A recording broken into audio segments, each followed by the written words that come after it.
భవిష్యత్తుకు ఇంకొక పేరే సంఘర్షణ. హృదయంలో ఏదైనా కోరిక జనించి అది అసంపూర్ణంగా మిగిలిపోతే ఆ హృదయం భవిష్యత్ ప్రణాళికలు వేస్తుంది. భవిష్యత్తులో తన కోరిక నెరవేరుతుందనుకొని కలలు కంటూ ఉంటుంది. కానీ జీవితం రానున్న భవిష్యత్తులోనూ లేదు, గతంలోనూ ఉండదు. జీవితం అన్నది ఈ క్షణంలోనే ఉంటుంది. అనగా ఈ క్షణాన అనుభవించేదే జీవితానుభవం. మనకి ఈ విషయం తెలిసినప్పటికీ ఈ చిన్న సూత్రాన్ని కూడా అర్థం చేసుకోలేం. గత స్మృతుల వలయంలో చిక్కుకొని కొట్టుమిట్టాడుతూ ఉంటాము, లేదా రానున్న భవిష్యత్తు కోసం ప్రణాళికలు వేసుకుంటాం. కానీ జీవితం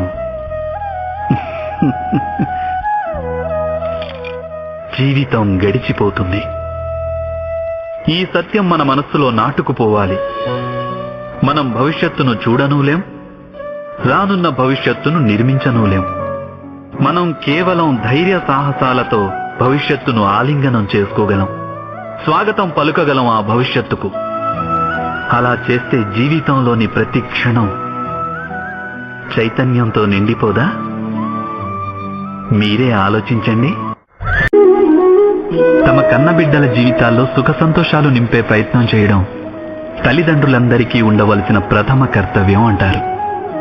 ఎవరైతే మీ వల్ల ఈ లోకంలోకి వచ్చారో వారి కర్మల ఫలితంతో భవిష్యత్ తరాలకి మీ గురించి కూడా తెలుస్తుంది.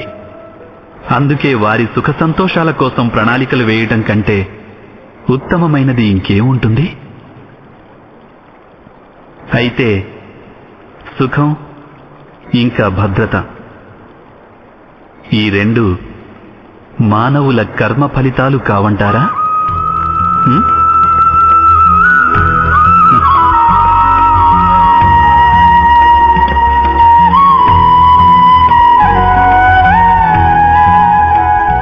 మీ తల్లిదండ్రులు అందించిన మంచి లేదా చెడు సంస్కారం, ఉపయోగకరమైన లేదా నిరుపయోగకరమైన శిక్షణ ఈరోజు మీరు చేస్తున్న అన్ని పనులకు మూలం కాదంటారా?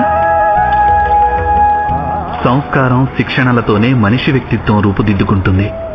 అనగా తమ సంతానం యొక్క వ్యక్తిత్వాన్ని తల్లిదండ్రులు ఎలా అయితే మలుస్తారో సంతానానికి అలాంటి భవిష్యత్తే ప్రాప్తిస్తుంది.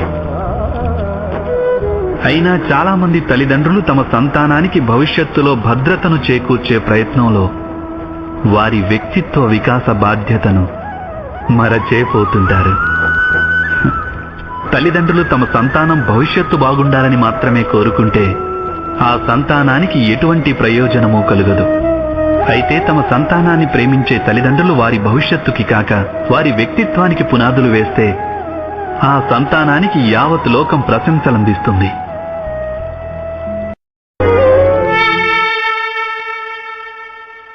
ఇచ్ఛ, ఆశ, ఆపేక్ష, ఆకాంక్ష వీటి ఆలంబనతోనే మానవ జీవితం కొనసాగుతుంటుంది కాదా? ఎవరైనా మిమ్మల్ని ప్రశ్నించారనుకోండి, మీరెవరు అని, దానికి మీ సమాధానం ఎలా ఉంటుంది? మీరే ఆలోచించండి.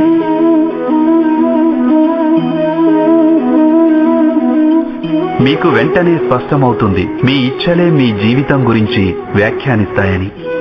ఆశించింది పొందాక లభించే సఫలత లేదా దానిని కోల్పోయాక మిగిలే విఫలత, ఇదే మీ అస్తిత్వం. కొందరి జీవితాలు ఎలా ఉంటాయంటే వాళ్ళు లోపల కృంగి కృషించిపోతుంటారు. ఎందుకంటే వాళ్ళు తమ ఇచ్ఛలని చంపుకోలేకపోతారు. ఇచ్ఛలు వాళ్ళని ఎలా నిర్దేశిస్తాయంటే మృగతృష్ణ కోసం మృగాల్లా పరుగులు తీస్తుంటారు. అయినప్పటికీ ఈ ఐహిక ఇచ్ఛల గర్భమే జ్ఞానామృతాన్ని కూడా ప్రసాదిస్తుంది. ఎలా అంటే ఇచ్ఛలు అసంపూర్ణంగా ఉన్నా, నెరవేరకున్నా అప్పుడు అక్కడి నుంచే జ్ఞాన కిరణాలు ఉత్పన్నమవుతాయి మానవుల అంతరాత్మలో. కాదు, ఈ కథలో ఉన్నది కేవలం ఇచ్ఛల నడుమ సంఘర్షణ కాదు, హృదయాల్లోని ఆకాంక్షల వైరుధ్యం ద్వారా ఉత్పన్నమయ్యే భయానక రక్తపాతమూ కాదు. ఈ కథాసారం గాఢాంధకారమైన గర్భం నుంచి ఉదయిస్తున్న జ్ఞానజ్యోతి.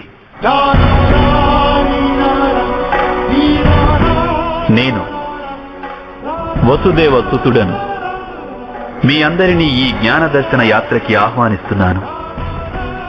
ఇందులో జీవన మర్మం తెలుస్తుంది, మానవ ధర్మమేమిటో తెలుస్తుంది, బురదలో నుంచి లేచి కమలమై వికసించే మార్గం తెలుస్తుంది. ఇక ఈ యాత్ర పేరు మహాభారతం.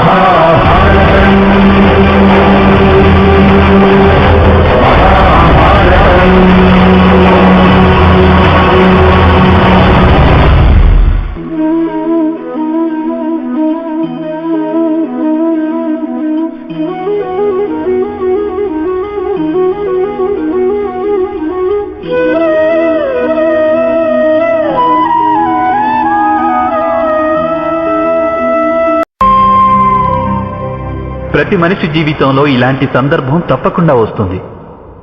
వారి స్వప్నాలు, వారి ఆకాంక్షలు, వారి ఆశయాలు స్తంభించిపోతాయి. వారి ఆశా సౌధాలన్నీ చిన్నాభిన్నమైపోతాయి. ఒకవైపు ధర్మం ఉంటుంది, ఇంకోవైపు సుఖం ఉంటుంది. దీనినే ధర్మ సంకటం అని అంటారు. ధర్మాన్ని ఆచరించడమే సంకటంగా మారి ధర్మాన్ని త్యజించడమే సుఖాన్నిస్తుంది. మీరే ఆలోచించండి. ఒక్కోసారి తన వాళ్ళకే విరుద్ధంగా సత్యం పలికే అవసరం ఏర్పడవచ్చు. ఒక్కొక్కసారి ధనార్జన చేయాలనుకున్న వారికి సులువుగా ఇతరుల ధనం దొంగిలించే మార్గం కనపడవచ్చు. అప్పుడే ఒక శక్తివంతుడైన రాజ్యాధినేత లేదా ఒక రాజ్యాధికారిలో దాగున్న అధర్మం అనేది బయటపడుతుంది. ప్రతి ఒక్కరి జీవితంలో ఇలాంటి పరిస్థితులు ఏర్పడుతూనే ఉంటాయి. చాలా మంది ఇలాంటి పరిస్థితిని తమకేర్పడిన ధర్మ సంకటమని గుర్తించలేరు. వారి జీవితంలో సంఘర్షణ ఉన్నట్లు వారికి ఏమాత్రం తెలియదు. ఒక ఈగ చక్కెర వైపు ఆకర్షింపబడినట్లు ఇలాంటి వారు కూడా అప్రయత్నంగా సుఖాల వైపు ఆకర్షింపబడతారు. వాస్తవానికి ధర్మ సంకట క్షణాలని ఈశ్వరుణ్ణి దర్శించే క్షణాలనుకోవాలి. మనం సంఘర్షణల్ని చూసి భయభ్రాంతులం కాకుండా, సుఖాలకి ఆకర్షితులం కాకుండా మన ధర్మంపై దృఢంగా నిలిస్తే ఆ ఈశ్వరుడి సాక్షాత్కారం అసాధ్యం కాదు.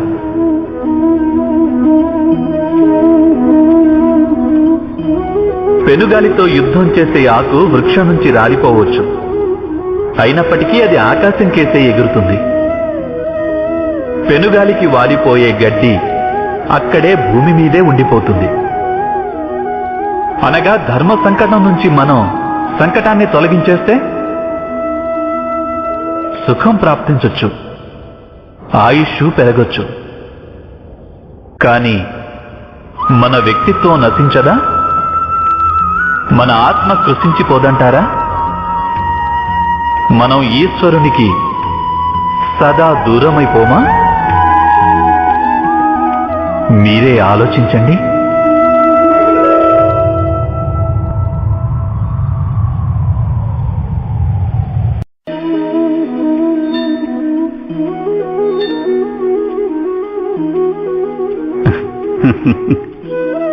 మనిషికి ఎప్పుడైనా ఒక సంకట స్థితి వచ్చిందనుకోండి, మనిషి ఈశ్వరునికి ప్రార్థన చేస్తాడు.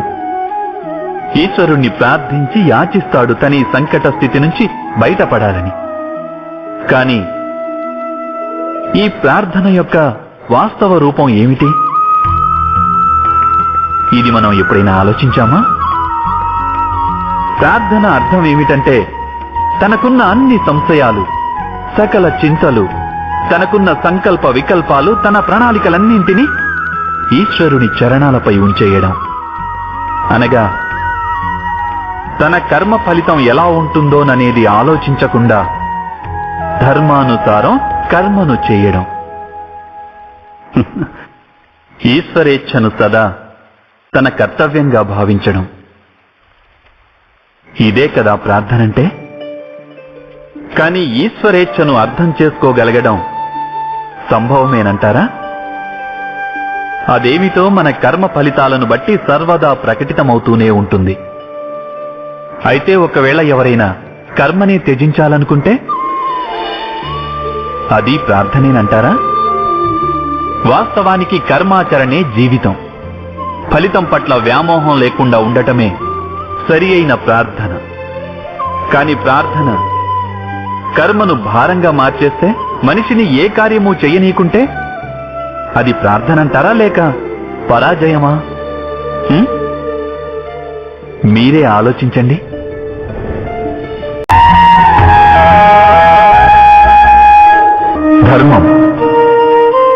ధర్మం గురించి ప్రతి ఒక్కరూ ఆలోచిస్తారు. కొందరు తమకు సంబంధించిన ధర్మం గురించి అయితే, ఇంకొందరు ఇతరులకి సంబంధించిన ధర్మం గురించి. ఇతరుల అధర్మాలను గురించిన చర్చలు జరుగుతూనే ఉంటాయి. ధర్మం గురించి ఆలోచించని వారు నిజానికి ఎవరూ ఉండరని చెప్పాలి. ఇంతకీ వాస్తవానికి ధర్మం అంటే ఏమిటి? దాని గురించి ఎవరైనా తెలుసుకోగలిగారా? ధర్మం మనిషిని అతని సాటి మనుషులతో, సమస్త సృష్టితో కలిసి సుఖంగా జీవించమని చెప్తుంది. ఈ కారణం చేతనే కేవలం ఒక ధార్మిక స్థలంలోనే మనిషికి ఎల్లప్పుడూ శాంతి లభిస్తుంది. అలాంటి అనుభవం మీకు కలగలేదా? అంటే అర్థం, ధర్మం మనిషిలోని సంఘర్షణలన్నింటినీ నాశనం చేస్తుంది. మరి దీని అర్థం మనిషికి సాటి మనుషులతో ఎలాంటి సంఘర్షణలు ఉండవని కాదు కదా? ఆలోచించండి. అంటే ప్రేమనేది ఉన్న చోట సంఘర్షణ ఉండక తప్పదా? మీరు అవునంటారు కదా, ఖచ్చితంగా ఉంటుందంటారు. కానీ మీరు లోతుగా ఆలోచిస్తే మీకే తెలిసి వస్తుంది. ఎప్పుడైతే సంఘర్షణ జరుగుతుందో అప్పుడు ప్రేమను విస్మరిస్తుంటామని. ఆ తర్వాత కాంక్షలు జనిస్తాయి, అహంకారం కలుగుతుంది, క్రోధం కలుగుతుంది. కానీ ప్రేమ లేదు. ప్రేమ అనేది ఉదయించదు.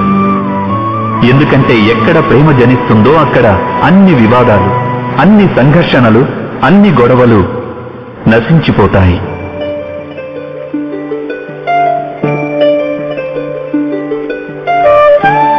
ఒకవేళ ఇటువంటి ప్రేమ సమస్త లోకం పట్ల ఏర్పడితే, కేవలం మానవులపైనే కాదు, పశుపక్షాదుల మీద, గడ్డిపోచ మీద కూడా ఒకవేళ ఎవరికైనా హృదయంలో ప్రేమనేది ఉంటే, ఇక క్రోధానికి కారణం ఏదైనా ఉంటుందంటారా? ఉండదు కదా. ఒక వ్యక్తి హృదయంలో ఇంకో వ్యక్తి గురించి ప్రేమభావం మొలకెత్తితే, ఆ ప్రేమభావనే సమస్త సృష్టి మీద చూపిస్తే దానిని కరుణ అంటారు. కరుణ అంటే సమస్త విశ్వాన్ని స్వీకరించడం. అందరి మీద కేవలం ప్రేమ తప్ప ఇంకేమీ ఉండదు. ఎక్కడా ఇంకొకరితో విరోధం అనేదే ఉండదు. కరుణే వాస్తవానికి సమస్త ధర్మాల సారం.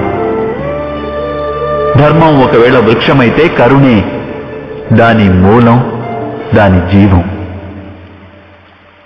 కానీ అప్పుడప్పుడు మానవుడు ధర్మం యొక్క మూలాన్నే విస్మరించే సమయం వస్తుంది. కొన్ని నియమాలకు, సంప్రదాయాలకు బందీగా ఉండిపోతాడు. కానీ కరుణను మర్చిపోతుంటాడు. ఇక ఈ జగత్తు నిండిపోతుంది సంఘర్షణలతో, ఈర్ష్యలతో, ఆక్రోశం, క్రోధం, వైరాలతో, అంటే అధర్మంతో. ఇక అప్పుడు పరమాత్ముడు అవతారమెత్తక తప్పదు, మానవులకు వాస్తవిక జ్ఞానాన్ని తెలియజెప్పేందుకు. మహాభారత కథ కూడా ఇటువంటి సన్నివేశాలతో కూడిన కథే. కొందరు వ్యక్తులు సంప్రదాయాలను ధర్మంగా భావించి జీవించేవారైతే, ఇంకొందరు అధర్మానికి కట్టుబడి క్రోధము, వైరము, పదవీకాంక్షల ప్రభావంలో చిక్కుకొని ధర్మాన్ని నాశనం చేసేవారు. వ్యక్తికి సాటి వ్యక్తితో ప్రేమ ఉండేది, కానీ సమస్త విశ్వం పట్ల ప్రేమ ఉండేది కాదు. హృదయంలో, జగత్తులో కరుణ ఉండేది కాదు. ఆ కారణం చేతనే నేను అవతారం ధరించి వచ్చాను.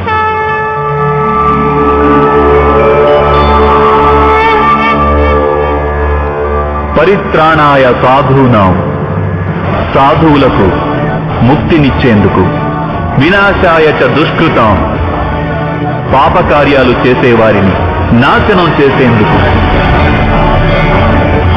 ధర్మ సంస్థాపనార్థాయ, ధర్మాన్ని స్థాపించడం కోసం నేను వసుదేవ సుతుడను ప్రవేశిస్తున్నాను ఈ మహాభారతమనే గాథలోకి.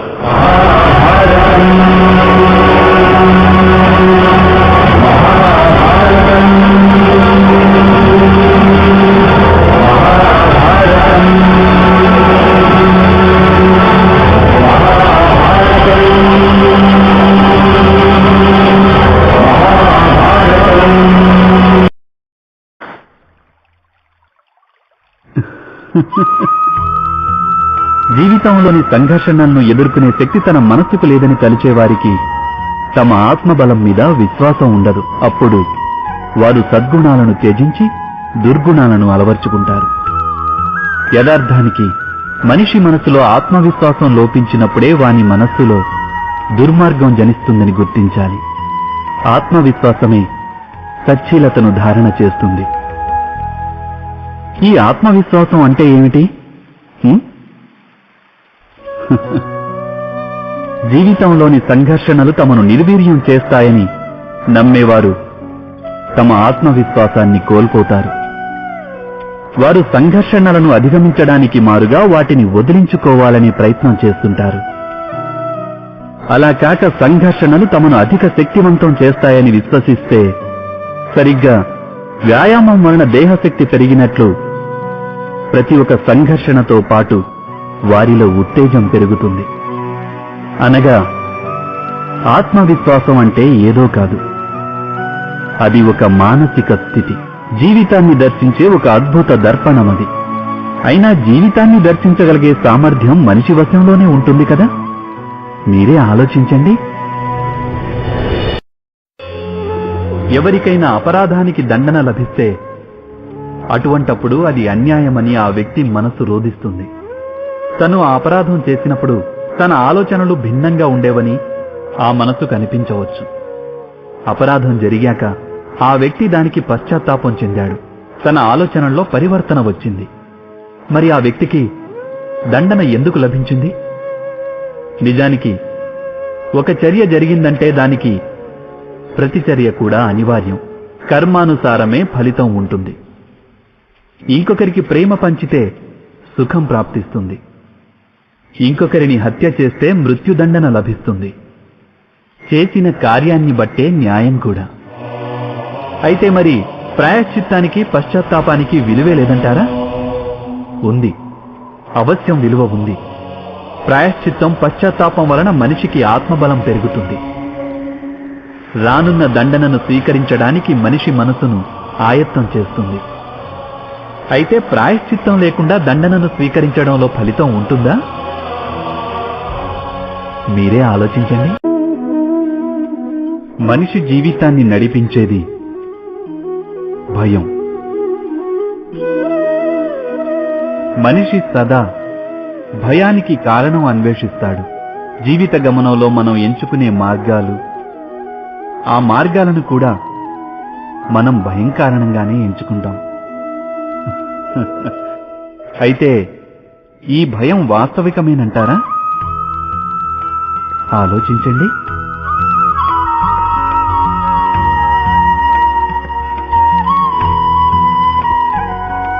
భవిష్యత్తులో తనకు ఏదైనా ఆపద వస్తుందన్న అనుమానమే భయం. కానీ భవిష్యత్తును నిర్దేశించేదెవరు? అది మన చేతుల్లోనో లేక మన ప్రత్యర్థుల చేతుల్లోనో ఉండదు. భవిష్యత్తు ఈశ్వరాధీనంలోనే ఉంటుంది. అయితే ఎవరైనా మీకు హాని తలపెట్టాలనుకొని ఏదైనా ప్రణాళిక వేసుకుంటే వారి వల్ల వాస్తవంగా హాని జరుగుతుందని చెప్పగలరా? లేదు. కానీ భయంతో నిండి ఉన్న మనసు మనకు ఎక్కువ హానికరమవుతుంది. ఇది సత్యం కాదంటారా?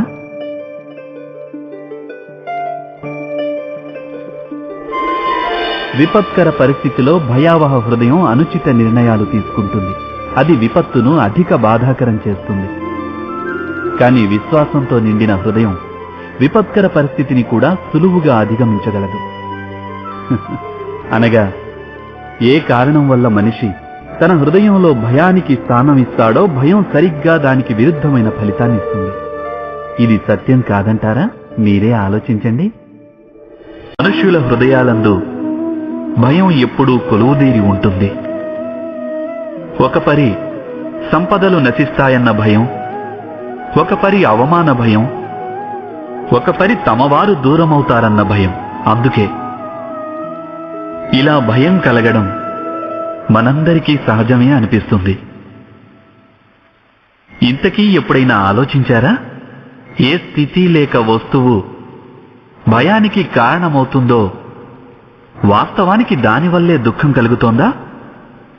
లేదు, అలా కలిగి తీరాలనేం లేదు. ఎంతో మంది అనుభవాలు ఏం చెప్తున్నాయంటే ఈ భయానికి గురి కావడం వలన భవిష్యత్తులో దుఃఖానికది నివారణ కాబోదు అని. భయం కేవలం రానున్న దుఃఖం యొక్క కల్పన మాత్రమే. వాస్తవికతతో దీనికి ఎట్టి సంబంధమూ లేదు. భయం అంటే ఏదో కాదు, అది కేవలం వట్టి కల్పనేనని తెలుసుకొని దాని నుంచి విముక్తులై నిర్భయులవడం అన్నది ఏమంత కఠినమా?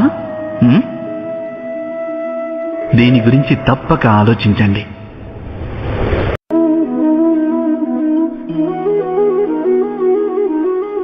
ఈ జగత్తులో ప్రతి వ్యక్తికి ఏదో ఒక విధమైన బలహీనత తప్పక ఉంటుంది.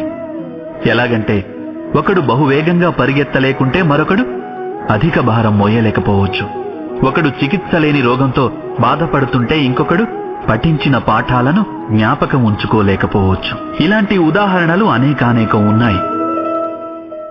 జీవితంలో సర్వము ప్రాప్తించినవాడు ఎవరినైనా మీరు ఎరుగుదురా? కానీ మనం జీవితాంతం ఒక్క బలహీనతను జీవితానికి కేంద్రంగా భావిస్తుంటాం. ఈ కారణం వలనే హృదయంలో దుఃఖం ఇంకా అసంతృప్తి సదా ఉంటాయి. దౌర్బల్యం అనేది మనుషుల జన్మతఃనో లేక ప్రమాదవశానో ఏర్పడుతుంది. కానీ ఆ దౌర్బల్యాన్ని చాలా మంది మనుషులు తమ పరిధిగా భావిస్తారు. కానీ కొందరు వ్యక్తులు ఇలా కూడా ఉంటారు. వారు తమ పురుషార్థంతోనూ శ్రమతోనూ వారిలోని దౌర్బల్యాన్ని పరాజితం చేస్తారు. మరి వారికి ఇతరులకి ఉన్న భేదం ఏమిటి? ఇదెప్పుడైనా మీరు ఆలోచించారా? దీనికి సమాధానం సరళమైందే. ఏ వ్యక్తి అయితే దౌర్బల్యం వల్ల పరాజితుడు కాడో, ఎవరైతే పురుషార్థం నెరవేర్చాలనే సాహసం గుండెల్లో నింపుకుంటారో వారు దౌర్బల్యాన్ని అధిగమించి వెళ్తారు. అంటే దౌర్బల్యం అనేది ఆ ఈశ్వరదత్తమే. కాని పరిధులు ఏర్పరుచుకునేది మనుషుల మనసే. మీరే ఆలోచించండి. పూర్వీకుల ఇష్టాలు, ఆశలు, మహత్తర కాంక్షలు, కోపాలు, వైరాలు, పగలు అవే తరువాతి తరాల వారికి వారసత్వంగా మిగులుతాయి. తమ సంతానానికి సమస్త సుఖ సంతోషాల్ని ఇవ్వాలని తల్లిదండ్రులు ఆకాంక్షిస్తారు. వాస్తవంలో వారిచ్చేది తమ దురదృష్టాల ముల్లె మాత్రమే. వారివ్వాలనుకున్న అమృతంతో సంతానానికి వారు విషం నింపిన కలశాన్ని కూడా ఇస్తుంటారు. మీరే ఆలోచించండి. మీ సంతానానికి మీరేమిచ్చారు నేటిదాకా? ఇచ్చుండొచ్చు ప్రేమ, జ్ఞానం, ధనం ఇత్యాదులన్నీ. వారికి వీటితో పాటు వారి హృదయాల్ని మలినం చేసే మీ గతానుభవాన్ని ఇవ్వలేదా? మంచి చెడులంటూ మీరు నిర్ధారించుకున్న విలువల్ని అందివ్వలేదా? ఒక వ్యక్తికి ఇంకొక వ్యక్తితో, ఒక సమాజానికి వేరొక సమాజంతో, ఒక రాజ్యానికి మరొక రాజ్యంతో సంఘర్షణ. ఇవన్నీ పూర్వభ్రమల ఫలితాలు కావంటారా?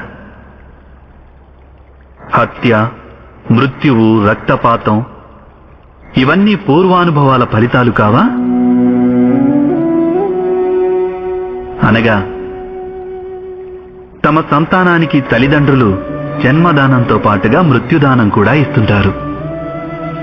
ప్రకాశించే ప్రేమతో పాటు ద్వేషమనే అంధకారాన్ని కూడా ఇస్తుంటారు. అలాగే ఈ అంధకారం మనసులో ఉన్నా, ఆలోచనల్లో ఉన్నా లేదా వాస్తవికమే అయినా దానివల్ల కేవలం భయమే ప్రాప్తిస్తుంది. కేవలం భయం. మీరే ఆలోచించండి.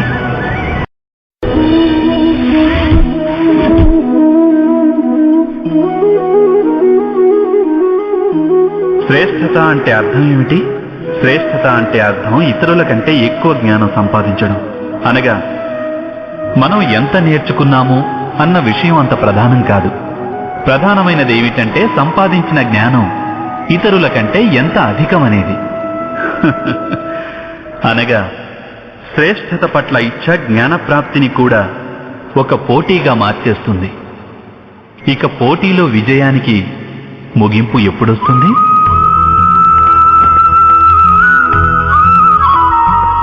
కొంతకాలం వరకు శ్రేష్ఠుడు అనిపించుకోవచ్చు, కానీ ఎల్లకాలం ఎవరూ శ్రేష్ఠులుగా ఉండిపోలేరు. మళ్ళీ అదే అసంతృప్తి, బాధ, ఇంకా సంఘర్షణ మొదలవుతాయి. కానీ శ్రేష్ఠుడు అనిపించుకోవడానికి మారుగా ఉత్తముడు కావడానికి ప్రయత్నిస్తే ఏం జరుగుతుంది? ఉత్తముడంటే అర్థం సంపాదించవలసిన జ్ఞానం ఎంత ఉందో అంతా సంపాదించడం. ఇంకొకరిని అధిగమించాలన్న కోరికతో కాదు, మన ఆత్మ సంతృప్తి కోసమే జ్ఞానం పొందడం. ఉత్తమ మార్గాన పయనిస్తే అన్యులెవరితోనూ పోటీ రాదు, మనతోనే మనకు పోటీ ఉదయిస్తుంది. అనగా ఉత్తములు కావాలని ప్రయత్నించే వారికి ఎప్పటికైనా కావలసిన జ్ఞానం ప్రాప్తిస్తుంది. ఏ ప్రయత్నమూ లేకుండానే వారు శ్రేష్ఠులు అనిపించుకుంటారు. కానీ శ్రేష్ఠుడనిపించుకోవాలని ప్రయత్నించేవారు శ్రేష్ఠులు కావచ్చు, కాకపోవచ్చు. ఉత్తములు మాత్రం ఎప్పటికీ కాలేరు.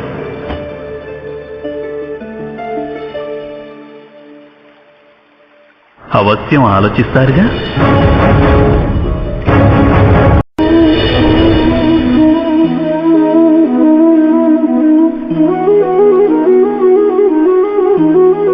ఒకే గురువు దగ్గర విద్యాభ్యాసం చేసే శిష్యులందరూ ఒకే విధంగా జ్ఞానాన్ని సంపాదించలేకపోతుంటారు. శిష్యులందరూ గురువు మాట నిజంగా వింటున్నట్టు కనిపిస్తారు, గురువుని పూజిస్తున్నట్టు కనిపిస్తారు. కానీ వారు సమానంగా విద్యను మాత్రం పొందలేరు. ఇలా ఎందుకు జరుగుతుందని మీరు ఎప్పుడైనా ఆలోచించారా? సత్యం ఏమిటంటే, సరి అయిన విద్య పొందలేని శిష్యులు అంకిత భావం ఉన్నట్టు నటిస్తారు. కానీ అంకిత భావానికి నిజమైన అర్థం ఏమిటో వారు తెలుసుకోలేరు. గురువు చరణాలకు పూజలు చేస్తుంటారు, అయినా గురువు ఆదేశాన్ని మన్నించినంత మాత్రాన అంకిత భావం సిద్ధిస్తుందా? లేదు. గురువు పట్ల శిష్యునికి ఎటువంటి సందేహము కలగకపోవటమే నిజమైన అంకిత భావం. గురువు తమను ఆదేశించడానికి ముందే శిష్యులు ఆ ఆదేశాన్ని పూర్తి చేయడం. గురువు గారి ఆలోచనలతో శిష్యుల ఆలోచనలు కూడా మమేకం కావడం. శిష్యుడు ఎప్పుడైతే తన గురువులో బ్రహ్మ, విష్ణు, మహేశ్వరుడు వీరి రూపం చూడగలడో అప్పుడే వాని అంకిత భావం రుజువు అవుతుంది. అంకిత భావం అంటే ఏదో ఒక పని చేయడం కాదు. అంకిత భావం హృదయంలో కలిగే భావన, ఒక మానసిక స్థితి మాత్రమే. అనగా మన అజ్ఞానానికి దోషం కేవలం మన మనస్సుది కాదా? మీరే ఆలోచించండి.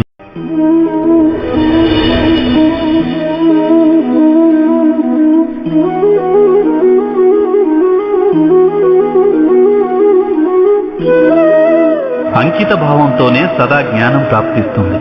ఇది మనందరికీ తెలుసు. కానీ అంకిత భావంలో ఉన్న గొప్పదనం ఏమిటి?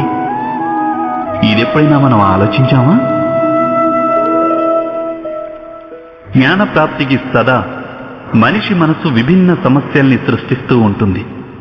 ఒకసారి ఇతర విద్యార్థుల పట్ల ఈర్ష్య కలిగిస్తుంది, ఇంకొకసారి నేర్చుకున్న పాఠాలలో సందేహాలు కలిగిస్తుంది, మరొకసారి గురువు వేసిన శిక్ష వలన మనసును అహంకారంతో నింపేస్తుంది. కాదా? ఇలా జరగదంటారా? ఎవరికి తెలుసు ఎన్ని రకాల ఆలోచనలు మనస్సును కలవరపెడతాయో? మనస్సులో కలిగే ఇటువంటి అనిశ్చిత స్థితి కారణంగా మనం జ్ఞానాన్ని పొందలేకపోతుంటాం. మనసుకు నిశ్చల స్థితి కేవలం అంకిత భావంతోనే వస్తుంది. అంకిత భావం అహంకారాన్ని నాశనం చేస్తుంది. ఈర్ష, వ్యామోహం వంటి భావనలను దూరం చేసి హృదయాన్ని శాంతింపజేసి మనస్సుకు ఏకాగ్రతనిస్తుంది. వాస్తవానికి ఈశ్వరుని సృష్టిలో జ్ఞానానికి అవధి లేదు, జ్ఞానులకు లేదు. దత్తాత్రేయుల వారు ఆనాడు గోవు నుంచి, శునకం నుంచి కూడా జ్ఞానం సంపాదించారు. అనగా విషయం బ్రహ్మజ్ఞానం కావచ్చు, లేక లోక జ్ఞానం కావచ్చు, లేక గురుకులంలో పొందే జ్ఞానము కావచ్చు. దాన్ని పొందడానికి గురువు కన్నా అధిక ప్రాధాన్యం ఆ గురువు పట్ల మన అంకిత భావానిదే. ఇది సత్యం కాదనగలరా? మీరే ఆలోచించండి. మానవ స్వభావం ఏమిటంటే తనకు, తన కుటుంబానికి, తన సంతానానికి ఎప్పుడూ సుఖమే దక్కాలన్న ఆరాటం ఉంటుంది. ఈ కారణంగానే మనం సదా శ్రమకు, కష్టానికి దూరంగా ఉండాలనుకుంటాం. మన సుఖాన్ని, సౌకర్యాల్ని పెంచుకునే ప్రయత్నం చేస్తుంటాం. మీరు మీ జీవితం గురించి ఆలోచించండి. ఇది సత్యం కాదంటారా? మనం మన సంతానానికి సదా సుఖ సౌకర్యాలు కల్పించాలని ఆలోచిస్తుంటాం. కానీ మీరెప్పుడైనా ఆలోచించారా? కేవలం సౌఖ్యం వలన ఏం ప్రయోజనం ఉంటుందని? కేవలం సుఖ సౌకర్యాల్ని పొందడం వలన వారి జీవితం ఎలా ఉంటుంది అని? శరీరం శ్రమించినప్పుడే ఎక్కువ ఆరోగ్యంగా ఉంటుంది. బుద్ధి కూడా కఠిన సమస్యల్ని ఎదుర్కొన్నప్పుడే అది తేజోవంతమవుతుంది. ఇది మనందరికీ అనుభవగతమే. బహుశా మనం ఇది మరచిపోతుంటాం. మనస్సుకు, ఆత్మకు బాధలు వచ్చినప్పుడే అవి మరింత బలవర్ధకమవుతాయి. అనగా మనం మన సంతానాన్ని శ్రమకు, కష్టానికి దూరంగా ఉంచాలని ప్రయత్నించడం అంటే నిజానికి వారు సుఖపడే మార్గాన్ని మూసివేయడం కాదంటారా? మీరే ఆలోచించండి. ఈ జగత్తులో జన్మించే ప్రతి శిశువు ఎటువంటి గుణదోషాలు లేకుండా జన్మిస్తాడు. వాని అంతరాత్మలో ఎటువంటి సత్సంస్కార లక్షణాలు కానీ, దుస్సంస్కార లక్షణాలు గాని ఉండవు. అనగా జన్మతః పిల్లల్లో ఎటువంటి గుణాలు కానీ, దోషాలు కానీ ఉండవు. అయితే ఈ గుణదోషాలనేవి ఏ విధంగా ప్రాప్తిస్తాయంటారు? ఇది మనం ఎప్పుడైనా ఆలోచించామా? తమ తల్లిదండ్రుల నోట నిరంతరం వినే మాటల యొక్క ప్రభావమే వారి సంతానం యొక్క హృదయ సంస్కారాన్ని తీర్చిదిద్దుతుంది. ఎలాగంటే గ్రామంలోని నదికి వెళ్లే మార్గంలో జనం పదే పదే నడవటం వల్ల ఒక కాలిబాట ఏర్పడుతుంది. అనగా అమ్మా నాన్నల మనసులోని కోరికలే వారి సంతానానికున్న సంస్కారంలోని దోషం లేదా గుణమై ప్రతిఫలిస్తాయి. ఇది సత్యం కాదంటారా? అయినప్పటికీ తమ సంతానంలో ఏదైనా దోషం కనిపించినప్పుడు వారి తల్లిదండ్రులు ఆశ్చర్యంతో, దుఃఖంతో దిగ్భ్రాంతులవుతారు. వారి హృదయం వారిని నిలదీసి ప్రశ్నిస్తుంది, తమ సంతానానికి ఇంతటి కుసంస్కారం ఎలా వచ్చిందని. సత్యమేమిటంటే పిల్లల్లో తల్లిదండ్రులు అనాలోచితంగానే అయినా కుసంస్కార బీజాలని నాటుతుంటారు. అవి వారి పిల్లల మనోఫలకం మీద కుసంస్కార వృక్షాలై పెరుగుతాయి. అనగా తమ సంతానం సంస్కారవంతులుగాను, ధర్మబద్ధంగాను ఉండాలని ఆశించే ప్రతి తల్లి, తండ్రి ముందుగా తమ మనసులోని కోరికలను నియంత్రించుకోవడం అనివార్యం కాదంటారా?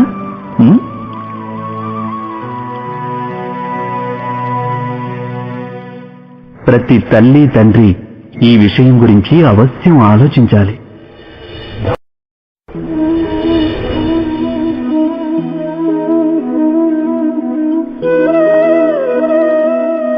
అధికార దాహం అందరి హృదయాల్లోనూ ఆవరించి ఉంటుంది. ప్రతి వ్యక్తి తనదంటూ ఒక రాజ్యాన్ని నిర్మించుకోవాలని ప్రయత్నిస్తుంటాడు. అయితే ఆ రాజ్యం కురురాజ్యమంత పెద్దది కావచ్చు, లేకపోతే కుటుంబానికే పరిమితం కావచ్చు. తన అధికారాన్ని పొందే ప్రయత్నం మాత్రం అవశ్యం చేస్తాడు. అయితే అధికారానికున్న వాస్తవిక రూపం ఏమిటి? ఇదెప్పుడైనా మీరు ఆలోచించారా? ఒక మనిషి ఎంతమంది జీవితాలను ప్రభావితం చేయగలడో, ఎంతమంది జీవితాలలోని స్వేచ్ఛను అతను నియంత్రించగలడో అంత ఎక్కువ అధికారాన్ని అనుభవిస్తాడతను. నిజానికి అధికారానికి ఉన్న వాస్తవ స్వరూపం ఏమిటంటే అన్యుల జీవితంపై మనకున్న ప్రభావమే. కానీ వాస్తవమైన ప్రభావం ప్రేమ, దయ, కరుణ ఇంకా ధర్మం నుంచి జన్మించేది కాదా? ఎప్పుడైతే మనిషి అధర్మంతో, కాఠిన్యంతో అధికారాన్ని పొందే ప్రయత్నం చేస్తాడో అప్పుడతను ఇతరుల హృదయంలో విరోధానికి, విద్రోహానికి అంకురార్పణ చేస్తాడు. దాని పరిణామం అనేది ఇలా ఉంటుంది. కొంతకాలం పాటు అతను తన బల సంపన్నుడు, శక్తిశాలి అనే అపోహలో ఉంటాడు. కానీ అది నిజమైన అధికారం కాదు. ఈ కారణంగానే భృగువు, వశిష్ఠుల వంటి ఋషుల్ని ఈనాటికి పూజిస్తున్నారు. కానీ రావణుణ్ణి, హిరణ్యకశిపుణ్ణి కాదు. ఈ విషయం మీరు అవశ్యం ఆలోచించాలి. సత్యమే కదా? ఎప్పుడైనా ఓ వ్యక్తికి ఏదైనా ఘటనలో అన్యాయం జరిగిందని అనిపిస్తే ఆ ఘటన అతని అంతరంగాన్ని తీవ్రంగా కుదిపేస్తుంది. సమస్త జగత్తు అతనికి తన శత్రువు వలె కనిపిస్తుంది. అన్యాయం అనిపించినటువంటి ఘటన ఎంత పెద్దదైతే మనుషుల హృదయం కూడా అంతే అధికంగా విరోధించసాగుతుంది. ఆ ఘటనకు బదులుగా వారు న్యాయం అడుగుతారు. నిజానికి ఇది సరైనదే.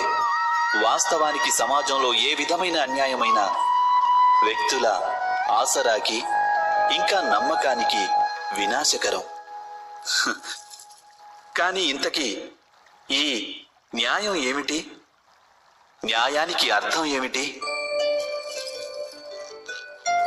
అన్యాయం చేసిన వారు తాము చేసిన దానికి పశ్చాత్తాపం చెందాలి. అలాగే అన్యాయానికి గురైన మనసులో మరలా సమాజం పట్ల విశ్వాసం కలగాలి. న్యాయానికి అర్థం ఇదేగా? కానీ ఎవరి హృదయాలందు ధర్మం ఉండదో వారు న్యాయాన్ని వదిలేసి వైరాన్ని, ప్రతీకారాన్ని ఆశ్రయిస్తారు. హింసకు బదులుగా ప్రతిహింస అనే భావనతో సాగుతారు. తాము అనుభవించిన బాధ కంటే ఎంతో అధిక బాధను కలిగించ ప్రయత్నిస్తారు. ఈ మార్గంలో నడుస్తూ అన్యాయానికి బలైన వారే స్వయంగా అన్యాయం చేస్తారు. దీనితో వారు అపరాధులవుతారు. అనగా న్యాయానికి, ప్రతీకారానికి మధ్య బహు తక్కువ అంతరమే ఉంటుంది. అలాంటి అంతరం పేరే ధర్మం. ఇది సత్యం కాదంటారా? మీరే ఆలోచించండి. ఈ సృష్టి ఆరంభం నుంచే మనుషులను ఒక ప్రశ్న కలవరపెడుతోంది. తమ అనుబంధాల వలన ఎక్కువ పాలు సుఖం, అతి తక్కువ పాలు దుఃఖం ఏ విధంగా పొందగలమా అని. ఈ లోకంలో మీకున్న అనుబంధాలన్నీ మీకు సంపూర్ణ సంతోషాన్ని ఇస్తున్నాయా? మీరే ఆలోచించండి. మనిషి జీవితం అనుబంధాలపై ఆధారపడుతుంది. వారి భద్రతాభావం కూడా అనుబంధాలపైనే ఆధారపడుతుంది. ఈ కారణంగానే మీ జీవితంలో సుఖ సంతోషాలకు ఆధారం పూర్తిగా అనుబంధాలే. అలా అయినప్పటికీ మీకు ఈ అనుబంధాల మూలంగా అత్యధికంగా దుఃఖం ఎందుకు ప్రాప్తిస్తున్నది? సదా అలా సంఘర్షణలు సైతం అనుబంధాల మూలంగానే ఎందుకు ఉత్పన్నమవుతుంటాయి? ఎప్పుడైనా ఆలోచించారా? ఎవరైనా ఒక వ్యక్తి మరో వ్యక్తి ఆలోచనల్ని కానీ పనుల్ని కానీ స్వీకరించలేనప్పుడు అతను ఆ వ్యక్తిలో మార్పు తీసుకురావాలని ప్రయత్నం చేస్తాడు. అందుకే సంఘర్షణ మొదలవుతుంది. అనగా తిరస్కారం ఎంత ఎక్కువ అవుతుందో సంఘర్షణ అంత అధికమవుతుంది. అలాగే ఆమోదం అధికమైతే ఆనందం కూడా అధికంగా ఉంటుంది. ఇది వాస్తవం కాదంటారా? ఓ మనిషి స్వయంగా తన అపేక్షలపై అంకుశం పెట్టి తన అంతరంగాన్ని పరిశీలించి ఇంకెవరో వ్యక్తిలో మార్పు తీసుకొచ్చే ప్రయత్నం మాని స్వయంగా తన ఎదలో పరివర్తన తీసుకొచ్చే ప్రయత్నం చేస్తే అతనికి అనుబంధాల మూలంగా సంతోషాన్ని పొందడం అంత కఠినం కాదుగా. అనగా ఆమోదమే మన అనుబంధాలకు నిర్వచనం కాదంటారా? మీరే ఆలోచించండి. జీవితంలోని ప్రతి క్షణము నిర్ణయాల మీద ఆధారపడి ఉంటుంది. ప్రతి ఒక్క అడుగులోనూ రెండవ అడుగు గురించిన నిర్ణయం తీసుకోవలసి వస్తుంది. ఇక నిర్ణయం తన ప్రభావాన్ని వదిలే వెళ్తుంది. నేడు తీసుకున్న నిర్ణయం భవిష్యత్తులో సుఖానికో లేక దుఃఖానికో కారణమవుతుంది. కేవలం తనకే కాదిది, తనతో పాటు తన కుటుంబానికి అలాగే రానున్న తరతరాలకు కూడా. ఏదైనా ఒక సందిగ్ధత ఏర్పడితే అప్పుడు మనసు వ్యాకులమవుతుంది, అతలాకుతలమైపోతుంది. నిర్ణయించుకున్న ఆ క్షణం యుద్ధమే అవుతుంది, ఇంకా మనసు రణభూమిగా మారిపోతుంది. సాధారణంగా నిర్ణయాలు మనం సందిగ్ధతను నశింపజేయడానికి కాక కేవలం మనసును శాంతింపజేయడానికే తీసుకుంటాం. అన్నట్టు ఎవరైనా పరిగెడుతూ భోజనం చేయగలరా? చేయలేరు. అయితే యుద్ధానికై ఉర్రూతలూగే మనసు ఏదైనా సరైన నిర్ణయం తీసుకోగలుగుతుందా? వాస్తవానికి శాంత మనస్థితిలో ఏదైనా నిర్ణయం తీసుకున్నప్పుడు అది తమ కోసం సుఖమయ భవిష్యత్తును నిర్మిస్తుంది. కానీ తమ మనసును శాంతింపజేసుకోవడానికి ఏదో నిర్ణయం తీసుకున్నప్పుడు ఆ వ్యక్తి భవిష్యత్తులో తన కోసం కంటకభరితమైన వృక్షాన్ని నాటినట్లే. మీరే ఆలోచించండి. నిర్ణయాలు తీసుకునే క్షణాన మనం సాధారణంగా ఇంకొకరి సలహా, సూచన, బుద్ధి లేదా సానుభూతి మీద ఆధారపడుతూ ఉంటాం. అలాగే మన భవిష్యత్ జీవితం మనం ఈరోజు తీసుకునే నిర్ణయంపై ఆధారపడి ఉంటుంది. అయితే ఇక మన భవిష్యత్తు ఎవరో అన్యుల సానుభూతి, ఎవరో అన్యుల సలహాల పర్యవసానమేనా? అలాగే మానవ జీవితం ఎవరో అన్యుల బుద్ధి యొక్క పరిణామమేనా? ఈ విషయం మనం ఎప్పుడైనా ఆలోచించామా? ఇది మనందరికీ తెలిసిందే కదా. ఒకే పరిస్థితిలో వేరువేరు వ్యక్తులు వేరువేరుగా ఆలోచిస్తుంటారు. దేవాలయంలో నిలబడ్డ భక్తుడు దానం చెయ్యాలనుకుంటాడు, కానీ ఒక దొంగ అవకాశం దొరికితే దేవుడి నగలు దొంగిలించాలి అనుకుంటాడు. మనసులో ధర్మమున్నవారు ధర్మబద్ధమైన సలహా ఇస్తారు. ఇక మనసులో అధర్మం ఉన్నవారు అధర్మ మార్గం చూపిస్తారు. ధర్మబద్ధమైన సలహా స్వీకరించినప్పుడే మనిషికి సుఖశాంతులు లభిస్తాయి. కానీ ధర్మబద్ధమైన సలహాలు స్వీకరించి ఆచరించాలంటే ఏ వ్యక్తికైనా మనసులో ధర్మం ఉండాలి. అనగా ఇతరుల నుంచి సూచనలు కానీ సలహాలు కానీ స్వీకరించే ముందు మీ హృదయాలలో ధర్మాన్ని ప్రతిష్ఠించుకోవాలి. ఇది యథార్థం కాదా? మీరే ఆలోచించండి. ఎప్పుడూ తండ్రి తన పుత్రుడు సుఖపడాలనే కోరుకుంటాడు. వాని భవిష్యత్తు గురించే నిరంతరం చింతిస్తూ ఉంటాడు. ఈ కారణం వలనే బహుశా తన సంతానం యొక్క భవిష్యత్తుకు మార్గాన్ని స్వయంగా తనే నిశ్చయించే ప్రయత్నం చేస్తూ ఉంటాడు. తండ్రి తాను ఏ మార్గాన నడిచాడో, ఏ మార్గంలోని సంకట పరిస్థితులను స్వయంగా చూశాడో, ఏ మార్గంలోని వెలుగు నీడల్ని స్వయంగా చూసి తెలుసుకున్నాడో అదే మార్గంలో తన పుత్రుని కూడా నడవమంటాడు. ఈ కోరికే ఉంటుంది ప్రతి తండ్రికి. నిస్సందేహంగా ఉత్తమ భావనే ఇది. అయితే ఈ ప్రశ్నల గురించి కొంచెం ఆలోచించడం మనం మరచిపోతుంటాం. ఏమిటా ప్రశ్నలు? మొదటి ప్రశ్న, కాలంతో పాటు ప్రతి మార్గంలోనూ మార్పులు రావంటారా? అలాగే కాలంతో పాటు కొత్త పరిస్థితులు ఎదుర్కోరంటారా? మరి గతించిపోయిన కాలం నాటి అనుభవాలు కొత్త తరానికి ఎలా ఉపయోగపడతాయి? రెండవ ప్రశ్న, పిల్లలకు తమ తల్లిదండ్రుల నుంచే అన్నీ లభిస్తాయంటారా? సంతానానికి సంస్కారం నేర్పేది వారి తల్లిదండ్రులే, కానీ మనసులోని సమతుల్యం ఈశ్వరుడిస్తాడు. ఏ మార్గంలోనైతే తండ్రికి సాఫల్యం లభించిందో అదే మార్గంలో నడిచే వారి సంతానానికి సుఖము సాఫల్యము లభిస్తాయని విశ్వసించగలరా? చివరి ప్రశ్న, జీవితంలో ఎదురయ్యే సంఘర్షణలు సవాళ్ల వలన ప్రయోజనం లేదంటారా? ప్రతి ఒక్క కొత్త ప్రశ్న కొత్త సమాధానానికి తెరతీయదంటారా?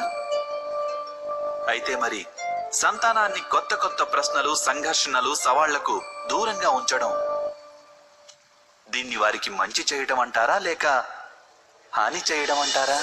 అనగా ఏ ప్రకారంగా సంతానం యొక్క భవిష్యత్తును నిర్మించడానికి మారుగా వారి వ్యక్తిత్వానికి రూపుదిద్దడం శ్రేష్టమో, అదేవిధంగా సంతానం యొక్క జీవిత మార్గాన్ని నిశ్చయించడానికి మారుగా వారికి కొత్త కొత్త సంఘర్షణలు ఎదుర్కొనడానికి మనోబలం, విజ్ఞత అందించడం ఎక్కువ ప్రయోజనకరం కాదంటారా? మీరే ఆలోచించండి. శకునాలు పూర్వ అనుభవాల మీద ఆధారపడి మనం భవిష్యత్తులో సుఖ దుఃఖాల గురించి ఆలోచిస్తుంటాం. భవిష్యత్తులో దుఃఖ కారణాన్ని నివారించడానికి మనం ఈ రోజు ప్రణాళికలు వేసుకుంటాం. అయితే రానున్న కష్టాలను ఈ రోజు నిర్మూలించడం వల్ల మనం పొందేది లాభమా లేక పొందేది నష్టమా? మనలో ఎప్పుడూ ఈ ప్రశ్న ఉదయించదు. యథార్థం చెప్పాలంటే సమస్యలు వాటి పరిష్కారం ఏకకాలంలో ఉద్భవిస్తాయి. వ్యక్తికైనా సరే, అలాగే ఈ సృష్టికైనా సరే. కాదా? మీరు మీ గత జీవితాన్ని గుర్తు చేసుకోండి, చరిత్రనే చూడండి. సమస్య ఉత్పన్నమయ్యే ప్రతి ఒక్క సందర్భంలోనూ ఆ సమస్యను పరిష్కరించగలిగే శక్తి ఉత్పన్నమవుతుందని తెలుస్తుంది. ఈ శక్తే సృష్టిని నడిపిస్తుంది. యథార్థానికి సమస్యలే శక్తి ఉద్భవించడానికి కారణాలవుతాయి. సమస్యను ఎదుర్కొన్న ప్రతి వ్యక్తి దాన్ని అధిగమించిన తరువాత పరిణామ క్రమంలో ముందడుగు వేస్తాడు. అతని బుద్ధి వికసిస్తుంది. ఆత్మవిశ్వాసంతో పరిపూర్ణుడయ్యేది కేవలం అతను మాత్రమే కాదు, అతనితో పాటు సమస్త విశ్వము వికసిస్తుంది. ఇది సత్యం కాదంటారా? వాస్తవానికి సమస్య ఉద్భవిస్తే ఒక అవకాశమూ ఉద్భవిస్తుంది. మనలో మార్పు తెచ్చుకునే అవకాశం, మన ఆలోచనల్లో పరిణతి తెచ్చుకునే అవకాశం, మన ఆత్మను శక్తివంతంగానూ జ్ఞానభాండంగానూ మార్చుకునే అవకాశం. దీనిని ఉపయోగించుకున్న వారికి ఎటువంటి సమస్యలు ఉండవు, కానీ ఉపయోగించుకొని వారికి వారు సమస్త విశ్వానికి ఒక సమస్య అవుతారు. మీరే ఆలోచించండి. సంప్రదాయంలో ధర్మం నివసిస్తుంది, అలాగే సంప్రదాయాలే ధర్మాన్ని పరిరక్షిస్తుంటాయన్నది సత్యమే. మరైతే కేవలం సంప్రదాయమే ధర్మమా? ఆలోచించండి. వాస్తవానికి ఈ పాషాణంలో శిల్పం దాగి ఉంది. అదేవిధంగా సంప్రదాయంలో ధర్మం దాగి ఉంటుంది. పాషాణంలో శిల్పం ఉంది, కానీ పాషాణమే శిల్పం కాదు. శిల్పానికి ఆకృతినివ్వడానికి దాన్ని చెక్కవలసి ఉంటుంది. అనవసరమైన భాగాలను దూరం చేయక తప్పదు. సరిగ్గా అదే విధంగా సంప్రదాయంలో ధర్మాన్ని వెతికి పట్టుకోవాలి.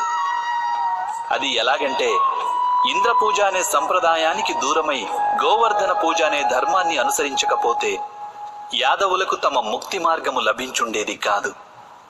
అనగా సంప్రదాయాన్ని పూర్తిగా విడనాడేవారు ధర్మానికి దూరం అవుతుంటారు. అలాగే సంప్రదాయాన్ని గుడ్డిగా అనుసరించే వారికి కూడా ధర్మ మార్గం ప్రాప్తించడం దుర్లభం. హంసకు నీరక్షీర న్యాయం తెలుసు అంటారు. పాలలో కలిసిన నీటిని వేరు చేసి కేవలం పాలనే గ్రహిస్తుంది హంస.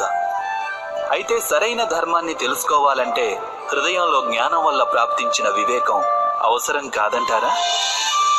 ఇక అటువంటి వివేకం లేనప్పుడు దేనినైతే ధర్మమని నమ్ముతారో అది వాస్తవంగా ధర్మం కాకపోవచ్చు.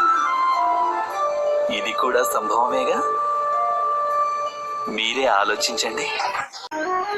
ఎప్పుడైనా మనం చేసే మంచి పనుల మూలంగా దుఃఖం లభించి ఇంకొకరికి వారు చేసిన చెడు పనుల మూలంగా సుఖం లభిస్తే మనసుకి తప్పకుండా అనిపించవచ్చు, అలా సత్కార్యాలే చేయడం వల్ల, ధర్మాన్ని అనుసరించడం వల్ల కలిగే ప్రయోజనం ఏమిటి అని. కానీ దుష్టాత్ములకు ఏమి లభిస్తుందో ఎప్పుడైనా గమనించారా? దుష్ట కార్యాలు తలపెట్టే వారి హృదయం ఎప్పుడూ అల్లకల్లోలంగా, ఎంతో చిరాకుగా ఉంటుంది. ఆ మనసులో అనుక్షణం కొత్త కొత్త సంఘర్షణలు ఉద్భవిస్తుంటాయి. అపనమ్మకం వారిని జీవితాంతం వెంటాడుతూ ఉంటుంది. ఇదే నా సుఖం అంటే? అయితే ధర్మ మార్గాన నడిచేవారు, సత్కార్యాలు చేసేవారు, సచ్చీలురైన వ్యక్తుల మనసులు సర్వదా ప్రశాంతంగా ఉంటాయి. పరిస్థితులేవి వారి జీవన గమనంలో బాధాకరంగా ఉండవు. సమాజంలో గౌరవ మర్యాదలు, మనసుకి సంతోషం లభిస్తాయి వారికి. అనగా సత్ప్రవర్తన అన్నది భవిష్యత్తులో లభించే సుఖాలకు మార్గం కాదు. సుఖానికి నిర్వచనమే సత్ప్రవర్తన. అదేవిధంగా దుష్ప్రవర్తన అన్నది భవిష్యత్తులో ఎదురయ్యే దుఃఖాలకు మార్గం కాదు. అధర్మం చేసిన క్షణమే అది దుఃఖాలను ఉత్పన్నం చేస్తుంది. ధర్మం ఆచరిస్తే సుఖం రాదు, ధర్మానికి మరో పేరే సుఖం. మనిషి జీవితాన్ని నడిపించేది భయం. మనిషి సదా భయానికి కారణం అన్వేషిస్తాడు. జీవిత గమనంలో మనం ఎంచుకునే మార్గాలు, ఆ మార్గాలను కూడా మనం భయం కారణంగానే ఎంచుకుంటాం. అయితే ఈ భయం వాస్తవికమేనంటారా? ఆలోచించండి.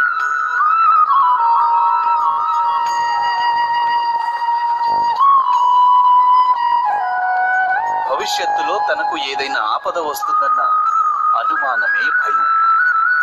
కానీ భవిష్యత్తును నిర్దేశించేదెవరు? అది మన చేతుల్లోనో లేక మన ప్రత్యర్థుల చేతుల్లోనో ఉండదు. భవిష్యత్తు ఈశ్వరాధీనంలోనే ఉంటుంది. అయితే ఎవరైనా మీకు హాని తలపెట్టాలనుకొని ఏదైనా ప్రణాళిక వేసుకుంటే వారి వల్ల వాస్తవంగా హాని జరుగుతుందని చెప్పగలరా? లేదు. కానీ భయంతో నిండి ఉన్న మనసు మనకు ఎక్కువ హానికరమవుతుంది. ఇది సత్యం కాదంటారా?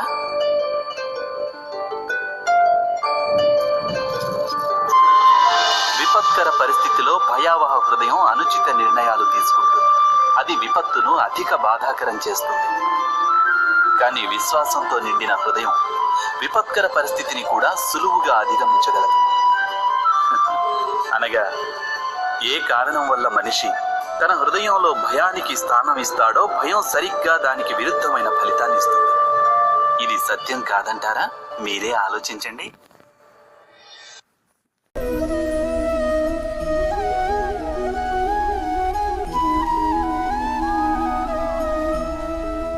ఈ మహాభారత యుద్ధం, ఈ మహాభారత గాథ అనేక సత్యాలను ప్రస్తావిస్తుంది.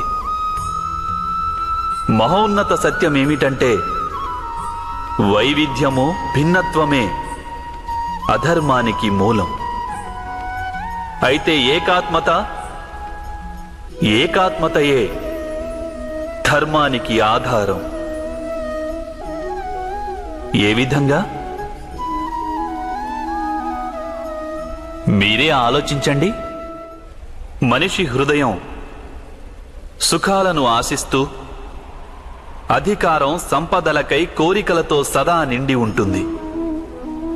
కానీ దైనందిన జీవితంలో మనిషి తన మాతాపితలు, సంతానం, తోబుట్టువులు, పత్నితో కూడా ఉచితంగానే వ్యవహరిస్తుంటాడు. వారికి ఏ అన్యాయమూ చేయడు. వాడు తన సుఖ సంపదలను సమభాగాలుగా పంచుకొని అనుభవిస్తాడు. ఎందుకంటే వానికి తెలుసు, తన సుఖానికి ఆధారం తన కుటుంబమని. తన సుఖానికి కారణం కూడా తన కుటుంబమేనని. మనిషికి ఈ విషయమూ తెలుసు, తనకు సుఖం సమాజం నుండి లభిస్తోందని. కానీ వాడు సమాజానికి అన్యాయం చేస్తూనే ఉంటాడు. సమాజాన్ని నిత్యం ద్వేషిస్తుంటాడు. ఎందుకంటే వాడు తనకు సుఖం సమాజం నుండే లభిస్తుందని భావించడు. వాడు సమాజాన్ని సుఖానికి ఒక సాధనంగా భావిస్తాడు. భేదం ఏదైనా ఉంటే అది కారణంలో, సాధనంలో ఉంది. కాని మనిషికి ఎప్పుడైతే బోధపడుతుందో ఈ సకల సృష్టి పరమాత్మ స్వరూపమని, ప్రతి జీవి పరమాత్మలోని అంశయని, అంటే ఎవరు పరాయి వారు కారని, అందరూ మనవారేనని, ఈ చరాచర సృష్టి అంతా మనదేనని, మన కుటుంబంలోని వారేనని, అప్పుడు క్రోధానికి కారణమే మిగలదు. వాని సంఘర్షణలు, వాని వైరాలు, వాని ప్రతీకారం నశించిపోతాయి. అంతరంగంలో పరమాత్మ, బాహ్యరంగంలో ఏకాత్మత. ఇదే ధర్మం యొక్క మూల సిద్ధాంతం. మహాభారత గాథ క్రోధం నుండి బోధనకు నడిపిస్తుంది. భిన్నత్వం నుండి ఏకాత్మత కేసి తీసుకువెళుతుంది. ఈ భూమిపై నివసిస్తున్న ప్రజలు ఎప్పటి వరకు ఈ మహాభారత గాథను తమ స్మృతులలో సజీవంగా నిలుపుకుంటారో అప్పటి వరకు ఇటువంటి విధ్వంసం మళ్లీ జరుగదు. ఎటువంటి శక్తి అయినా ఈ పుణ్యగాథా వస్త్రాలను హరించలేదు. ఈ యాత్రలో నాతో కలిసి పయనించిన వారిని నేను అభినందిస్తున్నాను.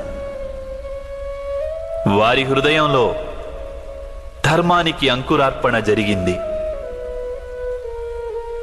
అక్కడ ధర్మ పుష్పాలు వికసించాయి. మీకు శుభం కలుగాలి, లోక కళ్యాణం జరగాలి. ఓం సహనా భవతు. సర్వేశ్వరుడు మనలను రక్షించుగాక. సహనౌ భునక్తు. మనమంతా కలిసి సుఖాలను పంచుకుందాం. సహవీర్యం కర్వావహే. పరస్పరం మనం లాభం కోసం పాటుపడదాం. తేజస్వి నావధీతమస్తు. మనందరి జీవితం తేజస్సుతో నిండిపోతుంది. మా విద్విషావహే. పరస్పరం ఏ ద్వేషం ఈర్ష్య ఉండరాదు. ఓం శాంతి శాంతి శాంతి.